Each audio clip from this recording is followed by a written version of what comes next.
గాజాపై Israel భీకర దాడి చేసింది. ఈ దాడిలో 300 మందికి పైగా మరణించారని అంచనా. ఇందులో చాలామంది పిల్లలు కూడా చనిపోయారని వార్తలు వస్తున్నాయి. అయితే ఇదే దాడుల్లో హమాస్కు చెందిన అగ్రనేతలకు కూడా అంతమయ్యారని, హమాస్లో ప్రస్తుతం తాత్కాలిక ప్రభుత్వానికి నాయకత్వం వహిస్తున్నటువంటి నాయకుడు కూడా మరణించారని, అలాగే గాజా ఇంటీరియర్ మినిస్ట్రీని చూస్తున్న అంటే మన హోంమంత్రి లాగా, అలాగే గాజాలో ఉన్న పోలీస్ అండ్ ఇంటర్నల్ సెక్యూరిటీ సర్వీసెస్కు నాయకత్వం వహిస్తున్న వ్యక్తి, అంటే మన భాషలో చెప్పాలంటే home minister, DGP, prime minister గాజాలో ఆ హెడ్ ఆఫ్ ద గవర్నమెంట్ నుంచి మొదలుకొని ముగ్గురిని లేపేశారు.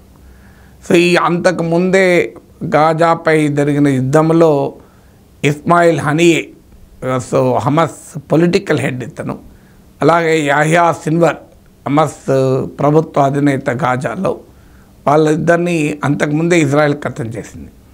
అయితే జనవరిలో కుదిరిన కాల్పుల విరమణ సీజ్ ఫైర్ అగ్రిమెంట్ తర్వాత ఇదే అతిపెద్ద దాడి. సో సీజ్ ఫైర్ అగ్రిమెంటు వివిధ దశల్లో ఈ కాల్పుల విరమణ ప్రాసెస్ నడవాలని అగ్రీ అయ్యారు. అందులో భాగంగా హమాస్ కొంతమంది ఖైదీలను విడుదల చేస్తూ వచ్చింది. ఇజ్రాయిల్ కొంతమంది ఖైదీలను హమాస్ బందీలను విడుదల చేస్తూ వచ్చింది, హోస్టేజెస్ను. ఇజ్రాయిల్ పాలస్తీనియన్ ప్రిజనర్స్ను విడుదల చేస్తూ వచ్చింది. సో ఈ ప్రక్రియలో ప్రతిష్టంభన ఏర్పడింది, టాక్స్ ఆగిపోయాయి.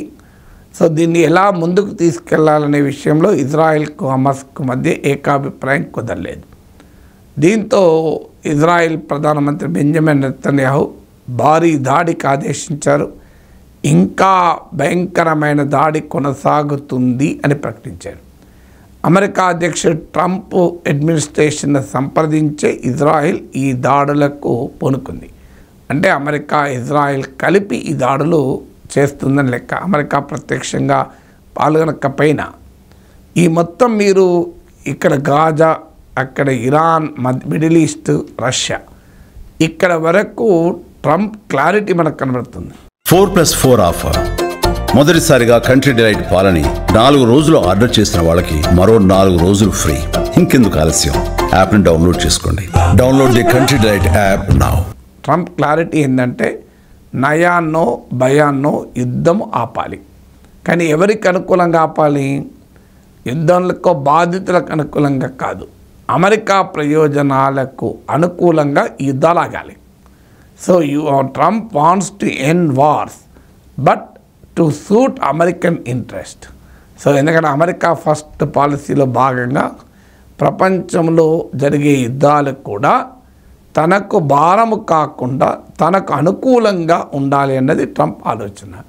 మీరు అందుకే గమనించండి, రష్యా యుక్రెయిన్ వార్లో జరిగిన సరళి మీరు గమనిస్తే అర్థమవుతుంది.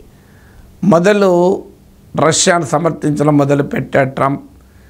యునైటెడ్ నేషన్స్లో యూరోప్ ప్రపోజ్ చేసిన రెజల్యూషన్కు వ్యతిరేకంగా రష్యాకు అనుకూలంగా ఓటు వేసాడు. పుటిన్ యుద్ధం చేయడాన్ని నేను అర్థం చేసుకోగలనన్నాడు. ఉక్రెయిన్ యుద్ధానికి కారణం అన్నాడు. జెలెన్స్కీని డిక్టేటర్ అన్నాడు. ఈ ప్రాసెస్ అంతా చేసి ఉక్రెయిన్కు ఒక మెసేజ్ పంపాడు, మేము ఇక మీకు మద్దతు ఇవ్వము, దీంతో మీరు బ్యాటిల్ ఫీల్డ్లో నిలబడలేరు అని. దాంతో యూరప్ నేతలు, ఉక్రెయిన్ ప్రెసిడెంట్ పరుగున అమెరికా వెళ్ళారు. అక్కడ జెలెన్స్కీని అవమానించేలా ట్రంప్ మాట్లాడాడు. ఫైనల్గా ఎక్కడ ఆగింది? సౌదీ అరేబియాలో అమెరికా రష్యా చర్చలు జరిగాయి, అమెరికా ఉక్రెయిన్ చర్చ జరిగాయి. ఫైనల్గా ఎక్కడ ఆగింది అంటే యుద్ధం ఆగుతుంది, కానీ యుద్ధం ద్వారా ఉక్రెయిన్ లాభపడదు. యుద్ధం ఆగిపోతే సహజంగా విక్టిమ్ నేషన్ లాభపడాలి, కానీ ఈ యుద్ధం ఆగడం ద్వారా ఉక్రెయిన్ లాభపడదు. ఎవరు లాభపడతారు? అమెరికా లాభపడుతుంది. కారణం ఏంటంటే యుద్ధం ఆపినందుకు అమెరికా ఉక్రెయిన్కు మిలిటరీ సాయం చేయడం తప్పుతుంది. పైగా ఉక్రెయిన్ పునర్నిర్మాణ కాంట్రాక్ట్లన్నీ అమెరికన్ కంపెనీలకే దక్కుతాయి. ఉక్రెయిన్లో ఉన్నటువంటి మినరల్ రిసోర్సెస్లో 50% అమెరికాకి ఇవ్వాలి. ఇంత చేసినందుకు ఉక్రెయిన్కి ఏమైనా బెనిఫిట్ చేస్తాడట? బట్ ఏమీ చేయడు. అందువల్ల ఈ యుద్ధం ఆపాలి అంటే అల్టిమేట్గా రష్యా అంగీకరించాలి. అందువల్ల ఇవాళ ఉక్రెయిన్ బ్యాటిల్ ఫీల్డ్లో వీక్గా ఉంది. అందుకే ట్రంప్ క్లియర్గా న్యాయం పక్షాన ఉండాలని కోరుకోవడం లేదు, బలహీనుడి పక్షాన ఉండాలని కోరుకోవడం లేదు. ఎవరు బలవంతులో వారి పక్షాన ఉండి తన ప్రయోజనాలు కాపాడదలుచుకున్నాడు. అందుకే రష్యాను సమర్థిస్తూ ఉక్రెయిన్ బలహీనపరుస్తూ డీల్ కుదిరితే అవసరమైతే రష్యాకు అనుకూలంగా డీల్ కుదిర్చి తాను లాభపడాలి అనేది ట్రంప్ ఆలోచన. సో ఈ డీల్ కుదిరితే రష్యాలోని రేర్ ఎర్త్ మెటల్స్, ఉక్రెయిన్లోని రేర్ ఎర్త్ మెటల్స్ అమెరికాకు దక్కుతాయి. ఉక్రెయిన్ ల్యాండ్ రష్యా చేతుల్లోనే ఉంటుంది. ఆ ల్యాండ్లో ఉన్న రేర్ ఎర్త్ మెటల్స్ కూడా అమెరికాకే దక్కుతాయి. ఆ ఎక్స్ట్రాక్షన్, ఆ బెనిఫిట్ కూడా మొత్తం మీదైతే రష్యా లాభపడుతుంది, అమెరికా లాభపడుతుంది, ఉక్రెయిన్ నష్టపోతుంది. సో ఇది ట్రంప్ అక్కడ బార్గెన్. దీనివల్ల ట్రంప్కి ఏమైనా ఖర్చు ఉందంటే ఏమీ లేదు. ఉక్రెయిన్కి చేసే మిలిటరీ సాయం కూడా ఇక చేయాల్సిన అవసరం లేదు. కేవలం తన పలుకుబడిని ఉపయోగించి, తన పవర్ ఉపయోగించి ఉక్రెయిన్ యుద్ధాన్ని అమెరికన్ ప్రయోజనాలకు కాపాడే విధంగా ఆపాలన్నది ట్రంప్ ఆలోచన. కట్ చేస్తే మిడిల్ ఈస్ట్లో అంతే. ఈ మిడిల్ ఈస్ట్లో ఏం చేస్తున్నాడు? ఇప్పుడున్న బ్యాటిల్ ఫీల్డ్ సిచ్యువేషన్ ఏంటి? బ్యాటిల్ ఫీల్డ్లో ఇజ్రాయిల్ పైచేయి సాధించింది.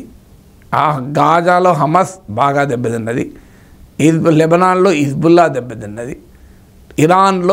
ఇరాన్ ప్రాక్సీస్ అయినటువంటి హిజ్బుల్లా, హమస్ బాగా దెబ్బతిన్నది. ఆఖరికి ఇరాన్కు సన్నిహితమైన బషర్ ప్రభుత్వం సిరియాలో పడిపోయింది. ఇక హూతీ తిరుగుబాటుదారులపైన అమెరికా దాడులు చేస్తుంది. సో ఇటు ఇజ్రాయిల్ హమస్ పైన దాడి చేస్తుంది, అటు అమెరికా హూతీలపైన దాడి చేస్తుంది. ఇరాన్ పైన దాడికి ఏ క్షణమైనా సిద్ధమే అనే రీతిలో వివరిస్తున్నాయి. అటు అమెరికా హెచ్చరించింది, ఇరాన్ పైన భయంకరమైన దాడి ఉంటుంది ఒప్పందం కుదరకపోతే అంటూ హెచ్చరించింది. ఇటు ఇజ్రాయిల్ ఆల్రెడీ కాలు దువ్వుతోంది. సో ప్రాసెస్ ఏం తెలియజేస్తుంది? ఇరాన్ దెబ్బతిని, హిజ్బుల్లా దెబ్బతిని, హూతీస్ దెబ్బతిని, బషర్ ప్రభుత్వం పడిపోయి, హమస్ అంతమై ఆఖరికి గాజా యుద్ధం ఆగాలి. యుద్ధం ఆగడం వల్ల ఎవరికి లాభం? మళ్ళీ అమెరికాకు లాభం, ఇజ్రాయిల్కి లాభం.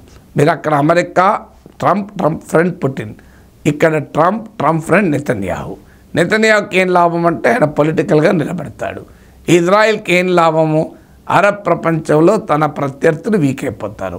అమెరికాకి ఏం లాభం అంటే ఆ గాజాలో ఉన్నటువంటి ప్రజలందరినీ ఖాళీ చేయించి ఆ గాజా ల్యాండ్ను అమెరికాకి ఇచ్చేస్తారు. అమెరికా క్లియర్గా చెప్పింది ట్రంప్, మేము బలగాలు ఇవ్వము, డబ్బులు ఖర్చు పెట్టమని. కేవలం అమెరికా డెవలపర్ లాగా పనిచేస్తారు. డెవలపర్ అన్న కొంత ఖర్చు పెడతారు, అది కూడా చేయరు. ఇక్కడ కూడా ట్రంప్ తన పలుకుబడి ఉపయోగించి, అమెరికా తనకున్న పవర్ ఉపయోగించి గాజాలో ఉన్నటువంటి పాలస్తీనా ఖాళీ చేయించి దాన్ని ఒక హాలిడే రిసార్ట్గా డెవలప్ చేయాలని, దానికి అరబ్ దేశాలకు కూడా ప్రణాళిక కూడా ఇచ్చేశారు. ట్రంప్ ఒక ప్రణాళిక ఇస్తే అరబ్ దేశాల్లో ప్రణాళిక ఇచ్చారు. అఫ్కోర్స్ ఆ ట్రంప్ ప్రణాళికలో పాలస్తీనా మొత్తాన్ని ఖాళీ చేయించాలని ఉంది, అరబ్ ప్రణాళికలో అది లేదు. సో ట్రంప్ ఆ అరబ్ ప్రణాళికలు అంగీకరించడానికి రెడీగా లేడు. సో అంటే ఇటు గాజా అయినా అటు రష్యా అయినా తన ప్రయోజనాలకు అనుగుణంగా ఈ యుద్ధం ముగియాలి. So the war should end, but should end for US interest. The war should end to meet American interest. ఏంటంటే అమెరికా ఫాస్ట్. సో ప్రాసెస్లో ట్రంప్కు అమెరికాకు ఉపయోగపడినందుకు రష్యాలో పుటిన్ లాభపడతాడు, మిడిల్ ఈస్ట్లో ఇజ్రాయిల్ లాభపడుతుంది.